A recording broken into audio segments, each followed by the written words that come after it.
In the anime Throne of Seal, the ultimate goal of a cultivator is to reach 1 million spiritual energy, mana, and become a god.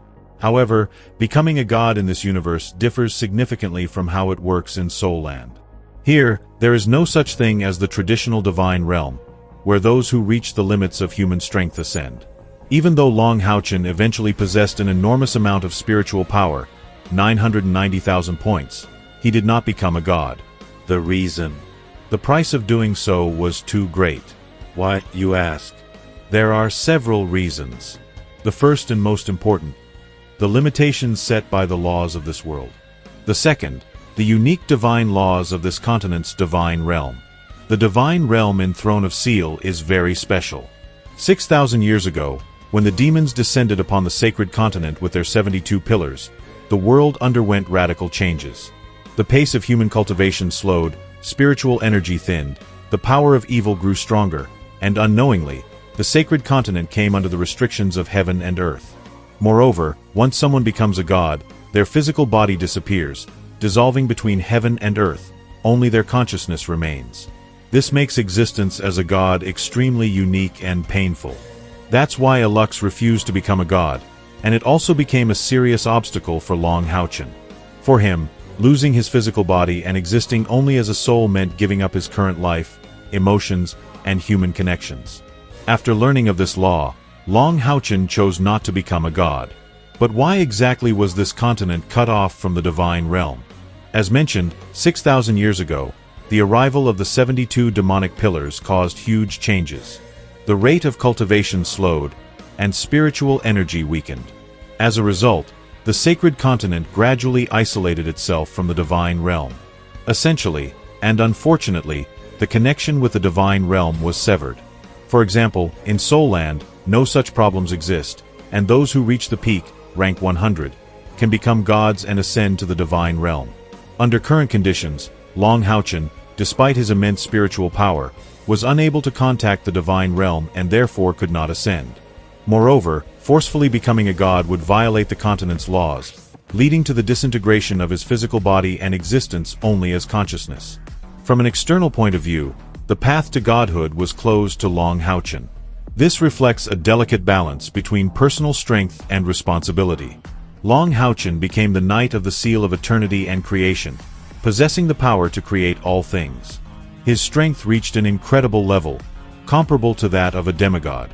He wielded many artifacts, including a super-divine artifact, the Throne of Eternity and Creation.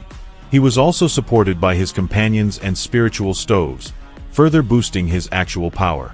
Even without becoming a god, Long Haochen was strong enough to protect the continent and fulfill his mission. For him, godhood wasn't the only path to greater power or achieving his goals. Thanks to his current strength, he could continue playing a crucial role in humanity's defense, and thus he had no strong desire to break through the limitations and become a god. But what happens if someone does reach 1 million mana? Is that the end of physical existence in this world? Long Haochen's loyal friend Hao Yu, also the god of destruction, helped answer this question. Hao Yu, whose real name is Austin Griffin, was a being born alongside the god of creation. He was known as the god of vengeance, with the power to destroy all existence. His power was comparable to that of the creator god. Sealed within Hao Yu was the will of the god of vengeance, which would awaken if Hao Yu's strength reached a certain threshold, potentially leading to catastrophe. Long Haochen made a crucial decision. He would permanently seal his power at the 9th rank, using a sealing device given by Hao Yu to lock his strength at that level. This also suppressed Hao Yu's strength, keeping the will of the god of vengeance under control. In other words, if Long Haochen were to surpass 1 million mana, he would become a god, but at the same time, Hao Yu would awaken his destructive power and annihilate all divine realms and many worlds. This act of self-sealing cut off Long Haochen's hope of godhood, but it brought peace and safety to the continent. Additionally, Long Haochen's personal motivations must be considered. From the beginning, he was deeply attached to his wife, Shang Kai'er. If he became a god, under this world's laws, he would lose his body and exist only as a soul, which would undoubtedly affect his relationship with Kai'er. He would no longer be able to be with her, communicate with her, or live as they used to. For Long Haochen, who loved her more than life itself, this was an unacceptable sacrifice. To stay with Kair and spend the rest of his life with her, he gave up the chance to become a god and chose instead to remain on the continent and enjoy a simple, happy life. There's also the matter of his responsibility to the people of the continent.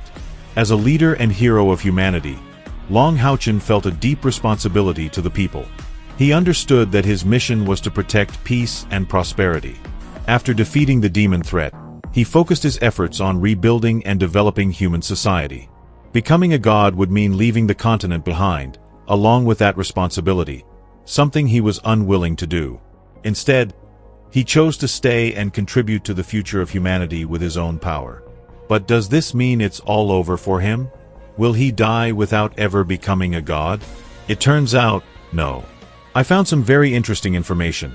Long Haochen will eventually create a divine realm for his universe, just like in other universes, and revive the gods of this world, such as the goddess of light, the goddess of life, Ilux, and others.